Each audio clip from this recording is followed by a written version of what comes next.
So let's squeeze in a few minutes to review Thursday's trading data across stocks, bills, bonds, and currency. And Gedo Yusola Afolabi, who is an investment analyst at Afrinvest, here in the studios to give us some perspectives on the exciting trading week ending today and some outlook on another extremely busy week ahead with the monetary policy committee meeting. Look through the market and see where the stock market finished off yesterday. 0.72%. That's about 0.75%, bringing year to date still in positive territory. 4.26%.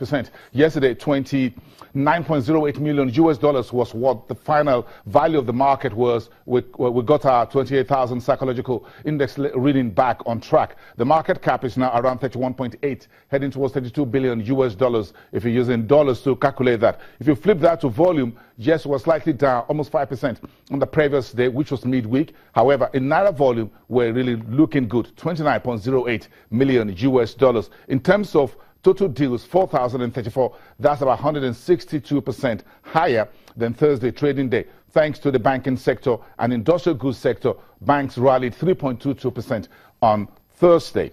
Look at the NESD. It was largely flat. That's the unlisted securities market index reading, 573.54. A very lackluster Thursday, 14,500 units for just about 1.564 million Nigerian currency in just 8 deals. Currencies where the markets was a little bit interesting, of course, just like stocks as well.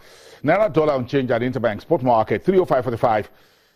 Naira took 0.18% off the back of the pound sterling, 419.67, and another 0.2%, there about 0.25% at 349.68 on the euro. At the street market, you find the Naira gaining 1.04% on the greenback, 2.41% on the pound, 4.85 finishing line. Nigeria euro, Naira euro, 4.20 unchanged. At the investors and exporters window, the Naira fell 0.13% to 383.11 on the dollar.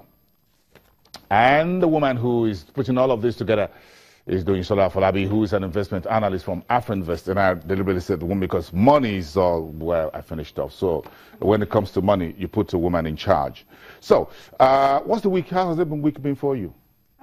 Mixed. I mean, it started off bearish from beginning of the week. Monday we recorded 2 declines, right? Monday and Tuesday, and I mean this was expected. Looking at our report from the previous week, where we said we believe there's going to be profit taking because we saw a significant appreciation on all trading days of the week at the equities market, and so we expected this profit taking in the early days of the week, and then we saw bullish sentiments go back into the market on Thursday and on Wednesday. This is just largely saying that the recent INE FX window has been really positive for the economy, and we've seen foreign investors that they're largely building their confidence.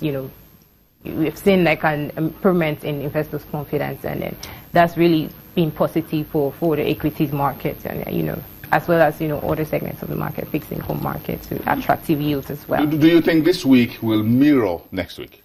Well, yeah. I mean, yes, we still expect this bullish sentiment to continue in the coming week. I mean, looking at the past years, look at how the RSI has trended. I mean, we hit the 80 points benchmark sometime in the previous week. And looking at the past years, you see that when the Ocean Index reaches this, when the RSI reaches this 80 points benchmark, it then starts to decline. Yeah, and then before it starts to go, and that's what we saw at the beginning of the week. Last week, it's gone down, so it's going to start to go back up again. So yes. We're entering the final week in May from Monday. So do you think any adjustments in terms of portfolio would likely hit the markets a little bit? Or you folk investors are just going to plow through and continue to geo? Well, we think the investors are going to, plow through and, continue to, invest in the market, right? We don't really see any major adjustment in portfolio. I mean, usually you expect like fund managers to adjust their portfolio at the end of the month or at the end of the quarter. Yeah, but I mean, it's been a bullish, run for April, May. So we expect this to continue. Should I take a plunge in the market right now? When I'm in the market, whether it is FX, whether it's debts, bills and bonds, or equities, should I undress and just jump in? I mean, I think we sort of discussed that last week. I mean, you know, when stocks were trading relatively cheap valuation, I mean, that I think that was really the time to actually jump into the market Now we've looked at prices of stock, GT at 31 to 31 naira. That's pretty. We're not sure exactly if it's, you know, the perfect time for you to. I mean, if it was a couple of weeks back, yes, it would have been a good idea. So I shouldn't jump this time around. Perhaps just take a second it depends on you. I mean, it depends on your risk appetite. If you're looking to take your short-term profit and just exit the market, yes, that's good. But you know, for long-term, yeah, good idea. Next week is going to be a lot busier this week than this week. MPC is king next week. Yeah. So what's your reading? For MPC, we think that there's actually no need to hike interest rates or lower interest rates, MPR. Also to leave, we actually think they're going to maintain status quo or hold all key rates, you know, constant. CRR at 22.5%. I mean, look at all the macroeconomic variables. We've seen improvements so far, but are we where we want to be is the question. The market is still pretty What's the answer? We're holding key rates. we're holding rates. Yeah, because the question is, are we where we're supposed to be? That's the question. Yeah. But what's the answer?